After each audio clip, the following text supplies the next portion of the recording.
তপৰে মই যে ভোকত মৰিছো সেইটো তেওঁৰ হিচাপেই নাই ৰ বাপেকে আহক আজি দিম নহয় মজাটো দিম নহয় বুলি কোৱা কথাষাৰ আকৌ শুনিলে নেকি কেলৈনো দিম নিদিও নহয় কিয় দিম নিদিও নহয় খুতৰা পৰা হলেও তেওঁ মোৰ বাবে পূৰ্ণিমাৰ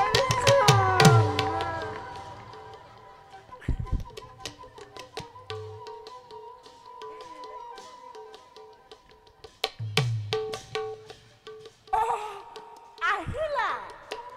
কিবা এটা ৰান্ধিলানে মোৰ হলে বৰ ভোক লাগিছে পুৱাৰে পৰা মই একো এটাই খোৱা নাই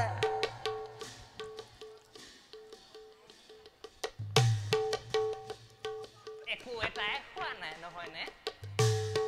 একো এটাই খোৱা নাই সেই মচৰকৈ এই সোপা কোনোবাই হেগিলি আছে আজি আকৌ কি হ'ল হবলৈ কিটো আছে হবলৈ কিটো আছে এই বয়সত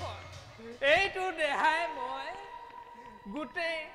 অত তত পূজা পাতল কৰি ভাগৰে যুগৰে ঘৰ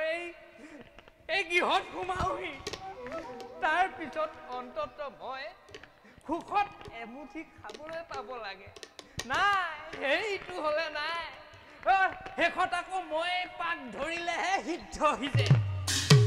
কি কৰা কৰি থাকা মোক কিন্তু সময়ত খাবলৈ লাগিবই সময়ত খাবলৈ লাগিবই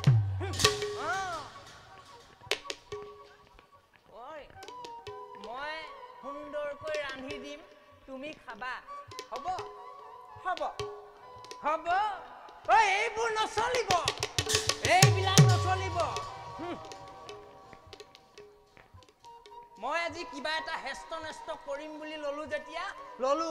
এই কাঠি দামত কিহৰ অভাৱ কিহৰ অভাৱ এই ধন হলেই হ'ল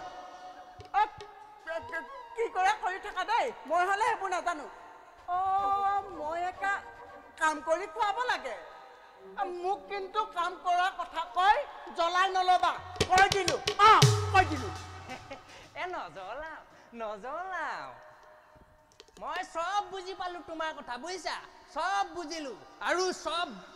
বুজি মেলিহে মই এটা সিদ্ধান্ত ললো সিদ্ধান্ত ললা মই যে অত দিনে পূজা পাতল কৰি গোটাই থৈছিলো এই গোটেই সোপাকে লৈ লৈছো বাপৰে এইকেইটা মানে গোটেই কেইটা মানে কি কথা কৈছা মই স্বৰ্ণ মুদ্ৰা এইকেইটা কি কৰা দেখি থাক কি কৰো মই এইকেইটা দিয়া সেইকেইটা মোক দিয়া তুমি মৰাৰ পিছত মই আলহী কানি হ'ব বুলি এইকেইটা লুকুৱাই থৈছিলো তই তাৰ মানে মই মৰালৈকে পাত চাই আছিলি নহয় তুমি মৰাৰ পাছত মোৰ আলহী এঠানি হ'ব বুলি নহয় তুমি মৰাৰ আগতে দুয়ো একেলগে এসাঁজ খাম বুলিহে লুকুৱাই কি লেৰেলা সাদৰ তই সেইকেইটা দিয়া দিবলৈ আছে চাই থাক মই আজি কি কৰো চাই থাক তই আচল কথাটো নাজানো বুজিছ নাই আচল কথাটো তই নাজানই আমাৰ ৰজা হৰিচন্দ্ৰ যে কিমান ধাৰ্মিক তই জানো নাজানো এই এনে এজন ধাৰ্মিক ৰজাক আজি বিশ্বামিত্ৰই বোলে বনলৈ খেদালে গতিকে তেওঁক মুক্ত কৰিলে আমাৰ কিমান ধৰ্ম হ'ব তই নাজানো সেই কাৰণে মই তেওঁক বিচাৰি ফুৰিছো তই যি কৰ কৰি থাক মই হলে এতিয়া আহিলো দেই মোক নকৰিবা